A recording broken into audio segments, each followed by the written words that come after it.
सभी को good afternoon. स्वागत है आप सभी का आज की कक्षा में। ठीक है, हम लोग प्रत्येक शुक्रवार को फ्राइडे को फाउंडेशन ऑफ सिटीजन से प्रोग्राम जो कि आराम प्रतिष्ठान के द्वारा चलाया जाता है, उसके अंतर्गत हम लोग आकर के यहाँ पे एक एपिसोड देखते हैं और पढ़ते हैं। ठीक है, अभी तक हम लोगों ने जो सेशन 1 था कंप्लीट कर लिया है और उसका यूनिट फर्स्ट क्या कर लिया है, कंप्लीट कर लिया है। आज हम क्या पढ़ने वाले हैं, सेशन 2 यूनिट सेकेंड, जिसमें हमने क्या किया है, improving continuously in everything we do. इसके पहले हमने क्या पढ़ा था, नई नई चीजों को सीखना और ज्ञान का विस्तार करना, लर्निंग न्यू थिंग्स। ठीक है, आज का जो हमारा टॉपिक रहेगा वो जो हमने सीखा है उसको क्या करना, इंप्रूव करना। हम सीखना बड़ी बात नहीं है, हम सीख लिए, लेकिन सीखने में आप लगातार अभ्यास नहीं करोगे, प्रयास नहीं करोगे, इंप्रूवमेंट नहीं करोगे तो सीखने का कोई मतलब नहीं है। ठीक है, आप लोग बचपन में ABCD और इंग्लिश में, हिंदी में अल्फाबेट आप छोटा बड़ा ऐसे पढ़ते हुए फिर उसमें धीरे धीरे आपने इंप्रूव किया, फिर आपने फ्लुएंसी प्राप्त कर ली। आपने पहले आ लिखने में महीने 2 महीने लगाए, मम्मी पीट पीट के करीब बराबर कर देती, कभी रो धो के कैसे भी करके आप बनाना सीखा, फिर बड़ा ऐसे करके 52 वर्ड्स बनाए, लेटर बनाए आपने।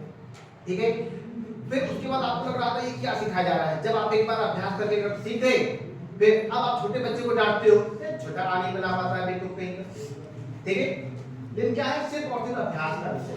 जब आपको कठिन लगता था आपने अभ्यास नहीं किया, आज आपने अभ्यास इतना कर लिया है कि आप शब्द, वाक्य और यहाँ तक कि आप क्या कर रहे हैं, अनुच्छेद लिखने में सक्षम हो गए, निबंध लिखने में सक्षम हो पाए। एक समय था जब आप छोटा आ लिखने के लिए भी पेंसिल पकड़ करके घुमाना पड़ता था, कैसे भी करके भगवान की कृपा से सीख पाए। तो सिर्फ और सिर्फ क्या है, अभ्यास की वजह से। यहाँ क्या है, लगातार क्या करना है, इंप्रूव करना है जो हमने क्या किया है, सीखा है। तो उसी में आज हम इस सत्र की शुरुआत करेंगे।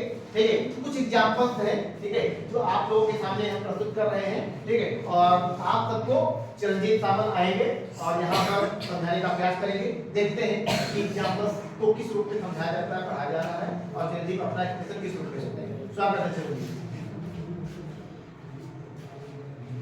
चलिए, तो exploration 1A, Suresh and Mahesh didn't do well in the previous exam. तो दो क्लासमेट्स सुरेश और महेश दोनों ने पिछले एग्जाम में ज्यादा कुछ अच्छा नहीं किया। तो अब दोनों क्या कर रहे हैं, meet Suresh, I need to study longer, day 1, day 2, I couldn't finish my portion, I need to study even more for even more time. फिर day 3, I need to study for even more time, but I am feeling so tired and sleepy. तो सुरेश भैया इधर क्या कर रहे हैं, day 1 में उन्होंने वो सोच रहे हैं, अरे यार एग्जाम तो अच्छा नहीं हुआ, चलो और थोड़ा लंबे टाइम तक पढ़ लेते हैं, शायद वो अच्छा हो जाए। डे 2 में अरे यार और बच्चा है, और लंबे टाइम तक पढ़ना है। फिर डे 3 में अरे मुझे और पढ़ना है, और लंबे टाइम तक पढ़ना है, पर मैं बहुत थक गया हूँ, सोने का मन कर रहा है। पर हमारे महेश भाई साहब, it's not enough to study longer, I also need to become more efficient in the way I study. Day 2 में why not systematically identify which topics needs improvement and solve problems in these topics. With day 3, that helped, my scores have improved. Why not try timing myself and finding new ways to improve. तो इधर महेश जी क्या सोच रहे हैं, भाई ज्यादा लंबे time तक पढ़ने से मुझे नहीं लगता फायदा होगा, तो मुझे जैसे मैं पढ़ता हूँ उसको ही और एफिशिएंट करना पड़ेगा, मतलब इम्प्रूव करना पड़ेगा। डे 2 में क्यों ना आइडेंटिफाई करूँ मुझे किस में मेरा है मस्त और किस में मुझे इम्प्रूवमेंट की ज़रूरत है, और मैं उसी टॉपिक के जिनको मुझे इम्प्रूवमेंट की ज़रूरत है उनके प्रॉब्लम सॉल्व। फिर डे 3, हाँ ये अब ये सोच रहे हैं, अरे हाँ इससे तो मेरे स्कोर्स बढ़ गए, तो इससे अब एक और बार अपनी स्पीड इम्प्रूव करने की कोशिश करना। तो नेक्स्ट ये जो आपने ऑब्जर्वेशन देखा, इससे रिलेटेड 4 क्वेश्चन। फर्स्ट क्वेश्चन उन दोनों, तो यहाँ पे चिरंजीव ने बताया कि 2 बच्चे हैं, सुरेश एंड महेश। इन्होंने क्या किया है, एग्जाम में अच्छा नहीं किया है, तो 2 बच्चे अलग प्रकार से किस प्रकार से सोच रहे हैं। आप लोग भी सोचते हो, ठीक है। अभी टर्म का एग्जाम हुआ, उसमें से कुछ बच्चों का एग्जाम अच्छा गया होगा, कुछ बच्चों का अच्छा नहीं गया होगा। तो जिन बच्चों का अच्छा नहीं गया होगा उन लोगों ने प्लान किया होगा कि भविष्य में जो हमारे एग्जाम होंगे उसको क्या करेंगे, हम अच्छा करने का प्रयास करेंगे। इसके लिए क्या करना पड़ेगा, पढ़ना पड़ेगा। दोनों बच्चे पढ़ने के बारे में ही सोच रहे हैं, ऐसा नहीं कि कुछ अलग सोच रहे हैं। दोनों बच्चे कह रहे हैं पढ़ना, लेकिन पढ़ने के तरीकों में क्या है, डिफरेंस है। ठीक है, क्या डिफरेंस है ये इसके बताने का प्रयास किया गया है कि एक बच्चा आया, देखा नहीं गड़बड़ हुआ, किताब लेके बैठ गया और पढ़ना शुरू कर दिया। सुबह से लेकर शाम तक क्या कर रहा है, पढ़ता ही जा रहा है, पढ़ता ही जा रहा है। ठीक है, फिर भी लग रहा है कि क्या उसके पास समय कम है, और लगातार जब बैठना पड़ता है, पढ़ना पड़ता है, तो क्या ना थकान होता है, टायर्डनेस महसूस होती है और उसको नींद आने लगती है और हल्का सा स्लीपी महसूस करता है। अर्थात निष्कर्ष हम निकाल सकते हैं पहले वाले में कि ये ज्यादा देर तक पढ़ने में एफिशिएंट नहीं हो पाएगा, पढ़ नहीं पाएगा देर तक, क्योंकि वो अचानक से सब कुछ करना चाहता है कि सब कुछ मैं क्या कर लूं, गेन कर लूं। लेकिन वही दूसरा बच्चा है, उसके भी मार्क्स कमाए हैं, लेकिन वो क्या करता है कि हमें ऐसा नहीं है कि हमको डेली बैठ के 3 घंटे पढ़ने पड़ेंगे, हमको उतना पढ़ना है जितना हमारे लिए जरूरी है और जितना हम पढ़ पाने में सक्षम हैं।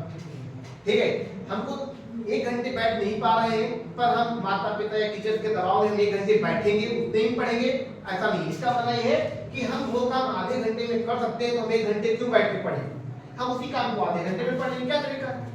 ठीक है, फिर उसने विचार किया कि ये ज्यादा अच्छा नहीं है, हम क्या करते हैं, थोड़ा सिस्टमैटिकली पढ़ते हैं। आइडेंटिफाई कर लिया कि क्या क्या प्रॉब्लम्स हैं, कहाँ के प्रॉब्लम्स हैं, जो हमारा टॉपिक स्ट्रांग है उसको किनारे कर दिया, किसको बाद में देख लेंगे कुछ समय के लिए, जो वीक है हमारा टॉपिक उस पे मेहनत करना शुरू कर दिया। ठीक है, क्लैरिफाई हो गया कि हमें पढ़ना क्या है। फिर उसने कहा कि अब क्या होगा, हमारा स्कोर इंप्रूव हो रहा है, तो समय के साथ में क्या किया उसने कि अपने लिए टाइमिंग सेट कर ली। ठीक है, कि हम किस तरीके से पढ़ेंगे, किस टाइम में हम इसका अध्ययन करेंगे, इस टाइम में इसका अध्ययन करेंगे। अब यहाँ पे कह रहा है what is the difference in both their approaches, दोनों का अप्रोच है, दोनों का तरीका है बच्चों का पढ़ने में क्या अंतर क्या है, कौन बताएगा, आ जाओ सामने।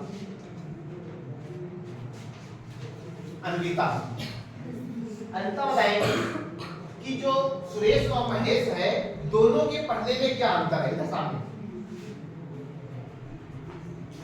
चलो बताओ।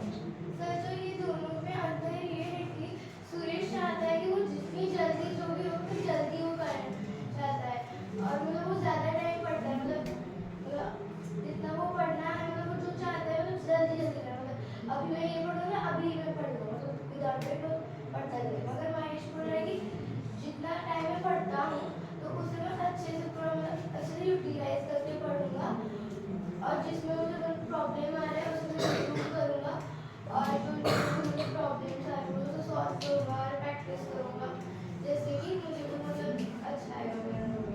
बढ़िया बढ़िया। हम आपको एक एग्जांपल देते हैं अच्छा सा। आपके विद्यालय में एनुअल स्पोर्ट्स डे का आयोजन किया जाता है। कुछ बच्चे जो होते हैं वहाँ पे क्या करते हैं, एथलेटिक्स में पार्टिसिपेट करते हैं, क्या करते हैं, रनिंग करते हैं, 100 मीटर, 200 मीटर, 400 मीटर।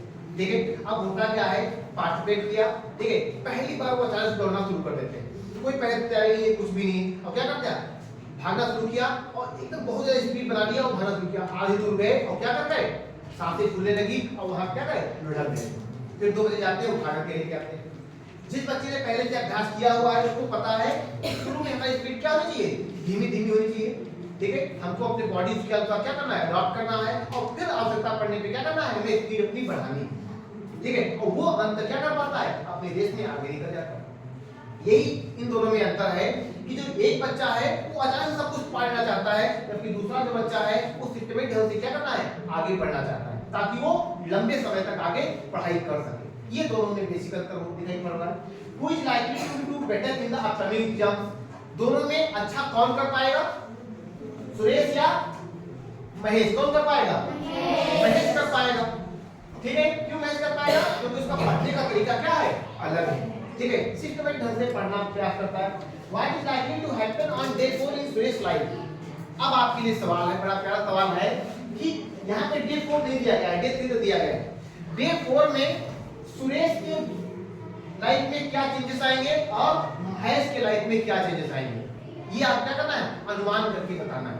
इन 3 दिनों का आप ऑब्जर्वेशन कीजिए कि इस पे क्या क्या कर रहा है वो, और उसके आधार पर आप चौथे दिन तक क्या करें, एक्सप्लेन करने का प्रयास करें। चौथे दिन की व्याख्या करने का प्रयास करें कि चौथे दिन वो क्या कर पाने में सक्षम होगा। कौन आएगा बोलने के लिए? आ जाओ। देखा तरीका किसके बारे में आप बताएंगे, सुरेश के बारे में या महेश के बारे में? महेश के बारे में। चलिए महेश के बारे में बताएंगे कि चौथे दिन डे 4 उनकी लाइफ में क्या डिफरेंस दिखाई पड़ेगा। तो सर जो महेश है तो वो क्या कर रहा है कि वो जितने भी टाइम पढ़ रहा है तो वो अपने पूरा जो है वो अच्छे से पढ़ रहा है और वो ये देख के पढ़ रहा है कि मुझे वो आया कि नहीं। अब वो अगर वो 30 मिनट्स भी दिन में पढ़ रहा है तो वो ये देख के पढ़ रहा है कि उसमें उसका इंटरेस्ट है कि नहीं। और यहाँ पे सुरेश है तो वो बस पढ़ते जा रहा है, उसका मन है कि नहीं, तो उसको शायद पता नहीं। उसके पास नहीं, पर चौथे दिन क्या अंतर आएगा ये बताने का प्रयास। चौथे दिन क्या होगा कि उसका जितना कॉन्सेप्ट होगा महेश का जितना उसको नहीं आ रहा होगा सब्जेक्ट, तो उसमें उसका इम्प्रूवमेंट हुआ होगा अगर सुरेश से अगर कंपेयर किया जाए, क्योंकि वो उस पे जितने भी उसमें दिन है वो उसके ऊपर इम्प्रूवमेंट के लिए ध्यान लगाता है। मेरा सवाल ये है कि ये अपनी जो पढ़ाई है वो चौथे दिन इसी तरीके से कंटिन्यू कर पाने में सक्षम होगा या कुछ और परिवर्तन आएंगे? सर अगर वो सुरेश से ही पढ़ते पढ़ते जाएगा तो आगे उसको इम्प्रूवमेंट दिखाई देगा। और जो सुरेश है उसमें लाइफ में अगले दिन क्या अंतर आएगा, कैसे दिखाएगा? सर उसके जो डे 4 में सर उसका ये आएगा कि उसका इम्प्रूवमेंट इतना महेश के इतना नहीं होगा, क्योंकि वो जो उसका इम्प्रूवमेंट नहीं होता तो वो सब में देख रहा है, तो जो उसका इम्प्रूवमेंट हो रहा होगा वो तो होगा ही, लेकिन उसमें जो इम्प्रूवमेंट नहीं हो रहा है वो अच्छे से नहीं होगा। बढ़िया। इसमें हम दो शब्दों का मेल करना चाहेंगे, एक क्वालिटी ऑफ वर्क, एक क्वांटिटी ऑफ वर्क।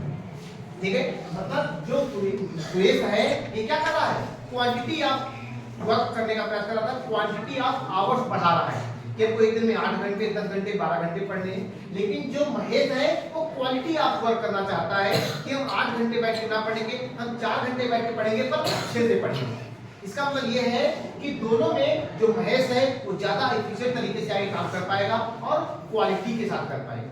ये बच्चा जो है वो क्वांटिटी के साथ करेगा, लेकिन उतना ज्यादा अच्छे तरीके से काम नहीं करेगा, समय भी ज्यादा देगा पर गेन ज्यादा नहीं कर पाएगा। After a few days, who will have more आत्मश्रद्धा, self confidence, Suresh और महेश? किसके अंदर आत्मश्रद्धा का विकास होगा, सुरेश या महेश? महेश के अंदर। क्यों महेश के अंदर विकास होगा? क्यों होगा? क्योंकि वो लगातार धीरे धीरे वर्क अपना करता चला जा रहा है और उसका रिजल्ट प्रत्येक दिन क्या रहा है, पॉजिटिव आ रहा है। आज एक क्वेश्चन उसने याद किया है, ठीक है, कल भी वो उसी को रिकॉल कर रहा है, जैसे बढ़ते बढ़ते वो आगे तक बढ़ता जा रहा है। लेकिन जो सुरेश है, ठीक है, वो क्या कर रहा है, थकान उसके अंदर आ गई है, लगातार थक जा रहा है क्योंकि वो क्वांटिटी बढ़ा रहा है। देखते हैं इसमें क्या बताया गया आगे, अभी दिखाया गया है। Suresh improves in terms of quantity of hard work, so he spends more time work harder to do better in the next exam. वहीं महेश जो है वो क्या कर रहा है, not only improve the quantity of hard work but also the quality of way of doing things, so he systematically improves his way of studying. ठीक है, वो क्या कर रहा है, क्वालिटी ऑफ वर्क बढ़ा रहा है, इसलिए वो भविष्य में और ज्यादा अच्छे तरीके से क्या कर पाएगा, ठीक कर पाएगा। समझ में आ रहा है सभी को? अरे हाँ या ना? Yes sir. बहुत अच्छी बात है।